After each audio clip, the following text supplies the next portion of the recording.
Hello, everyone. Welcome to the conversation on Lagos Television. I'm sure you're wondering what kind of setting are we having in the studio this morning. But, you know, it's a creative world, and so we have to be dynamic. Sometimes we start over there, sometimes here. I am Ajibola Ojoshola. Welcome you to the program.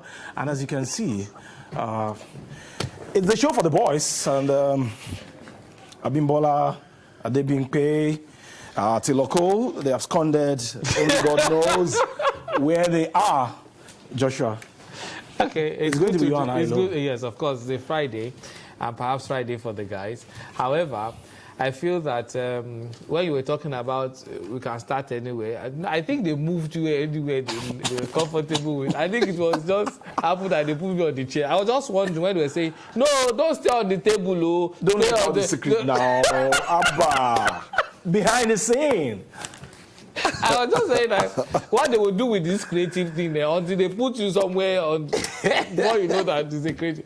But welcome, ladies and welcome our viewers to this episode of The Conversation. It's a relaxed day, so there's no need for us to go after those things that we couldn't achieve from Monday to today. Just calm down. The week is gone already. Yes, whatever will happen. Just take it easy.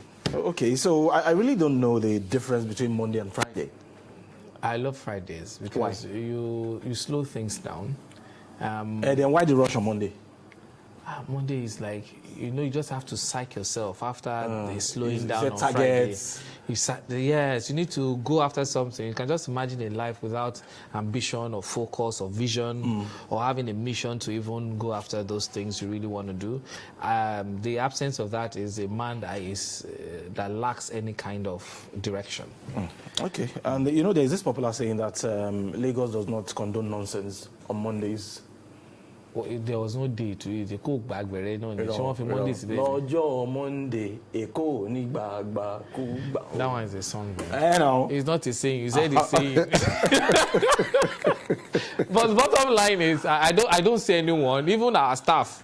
She was at Underbridge as I was driving her home yesterday. She just said, this was where they collected my post. I said, yes, welcome to Lagos now. Yes, Didn't you know that people, because they just removed it too. She didn't even know what happened. Until she wanted to pay? No, he wanted to pay for the tea fare. It was just not too far. She just went to ask the person around where the thing happened. Just said, did you see anybody removed? By those people were just looking at her. Jumoke said she was confused. Oh, my God. Oh, my God. Anyway, we're back as usual. And, of course, it promises to be very entertaining today on the program. But quickly, we'll go to our news point for today. And we'll be starting from South Africa. Tinubu Ramaphosa seek stronger Nigeria-South Africa trade relations. South African President Cyril Ramaphosa met with President Bola Tinubu on Thursday to explore strategies for enhancing the partnership between the two nations. The meeting was held behind closed doors at the Radisson Blu Hotel in Johannesburg, the capital of South Africa. Tinubu traveled to South Africa to attend Ramaphosa's inauguration following his re-election after a historic coalition agreement between the ruling African National Congress and the opposition parties. As contained in a statement on Thursday by the Special Advisor to the President on Media and Publicity, Jurin Gilale, Ramaphosa appreciated Tinubu for attending his second-term inauguration. Thank you so much. I'm quoting the South African President now. Thank you so much for coming for the inauguration. I was very happy to see my brother at the event. In his remarks after the meeting, the South African president said, we want to engender good economic and trade relations with Nigeria and South Africa to address the challenges that our countries face. So it's been a great pleasure and an honor to have you here. That's the end of the quote. So the relationship between Nigeria and South Africa, and I hope this will put end to... I knew we were going to go there. What is it called? Aisha. No, not Aisha. The Xenophobia? hostilities that we usually experience from South Africans. Xenophobia? Yes, I hope this will put an end to it. No, that can't put it an end. That's another. Can That's another. That's maybe, especially if that partnership births new trade agreement, employment, economic prosperity, and more mutual, respectful collaboration. I think South Africa, they have gained more from Nigeria, if you ask me. Is it the fault of In terms South of, Africa? It's not trade. It's not the fault of South Africa. It's our fault. It's our own fault. What are we offering? What are we taking there?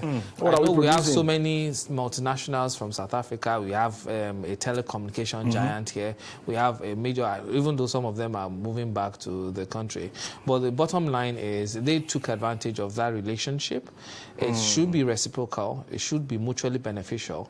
But we haven't done that much with what Because we've got. we are not really a productive nation. That's where the challenge is. However, I think for me, it puts that picture with both of them there, puts paid to the frenzy, the rants of the Aisha. frenzy that happened about 2 days ago when On they X. said president was shone.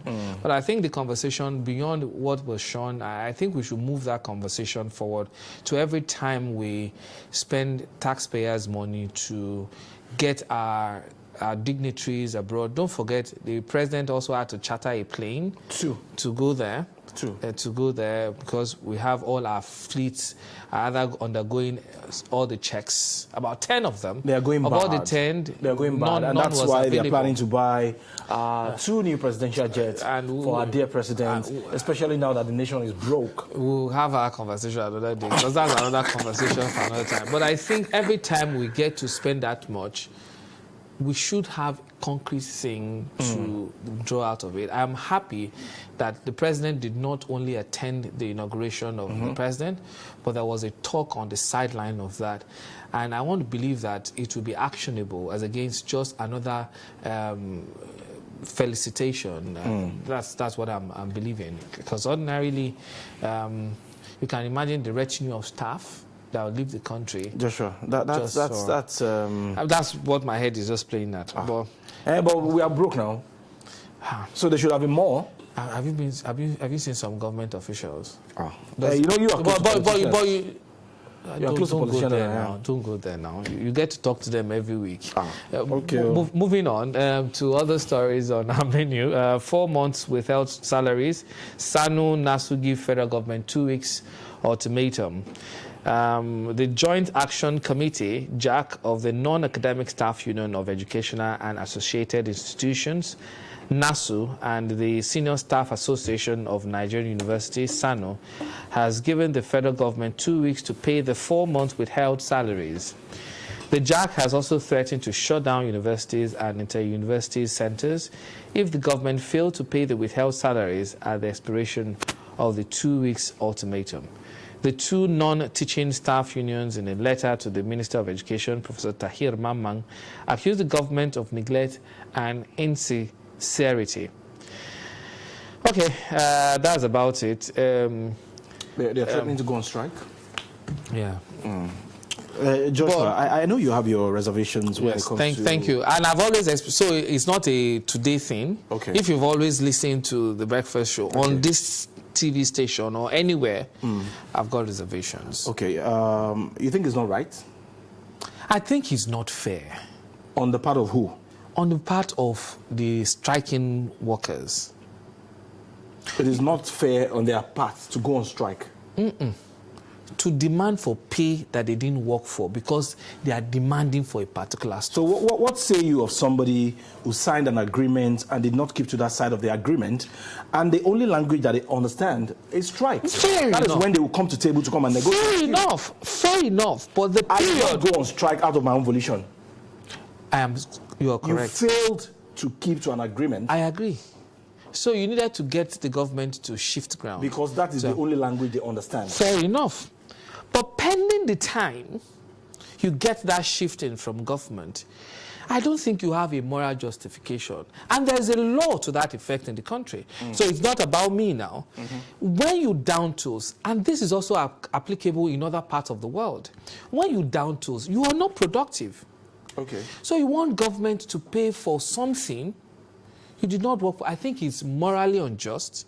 I think it's unethical. And I think it's not fair for you to now force government to go on strike again in order to get something you did not work for. Let me now tell you something. Yeah, tell me something. It was in this station, for like a year, it was time to pay minimum wage then. For like a year, we're negotiating with the state government over and over again. You know, Several promises were made, and none was kept until we shut the gate.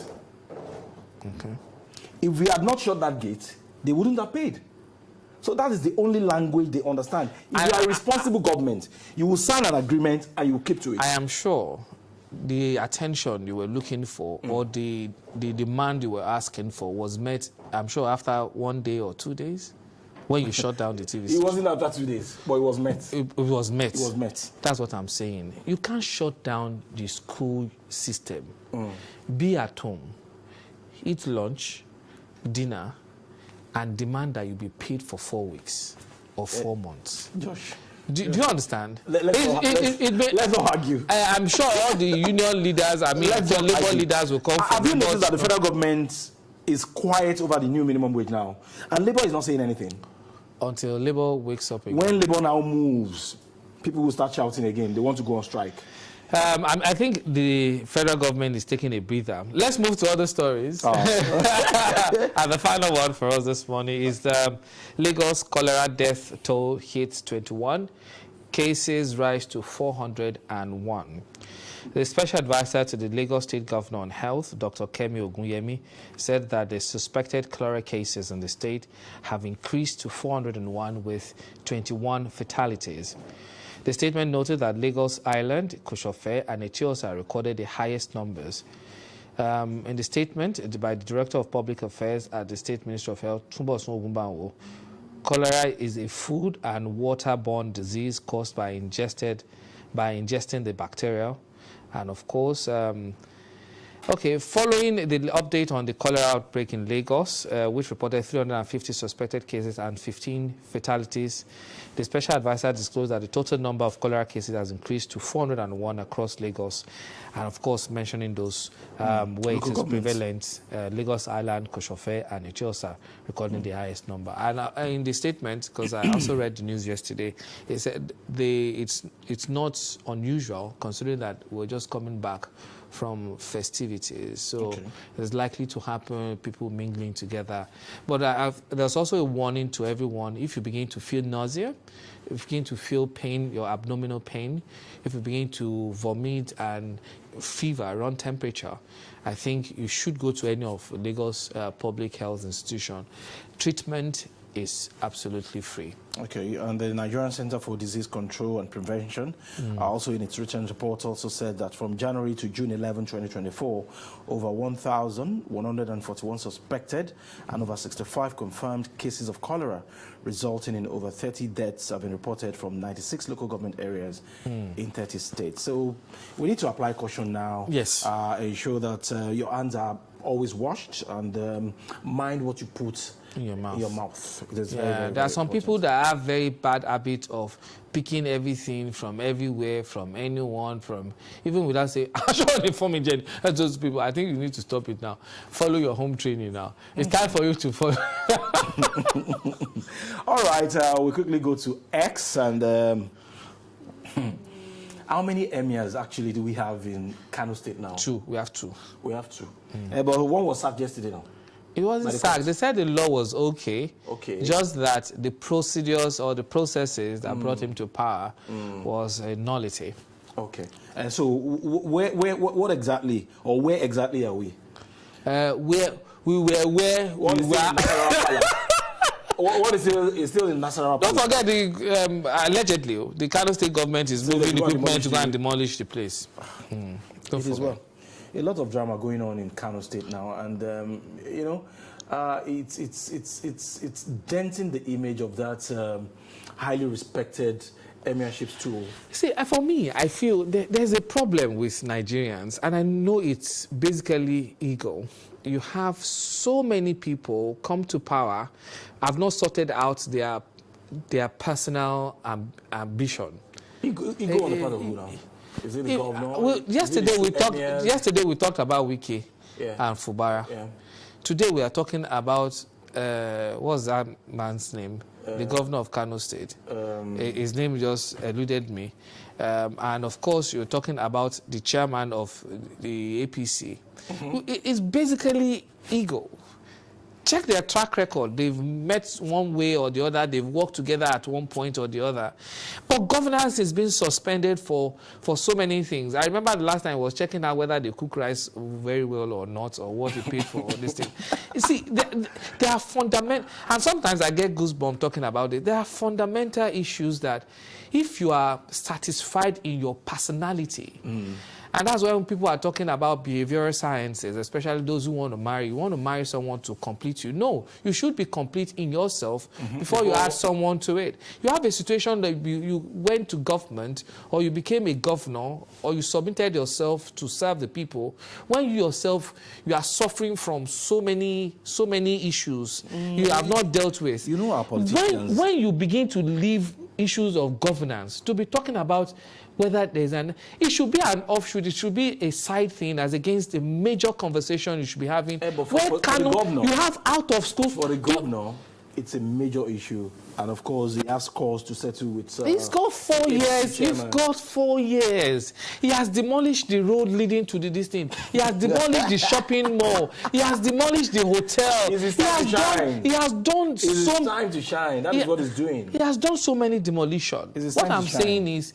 can you focus on how many schools you've built? But can't any of these emirs too, out of respect, out of dignity, enough of this drama over these emirships. Let me tell you, when a man's ego is at play, you don't even respect remember when you're in the car and the downfall driver hits your car, your wife will be telling you, calm down. You say, Mama, deal.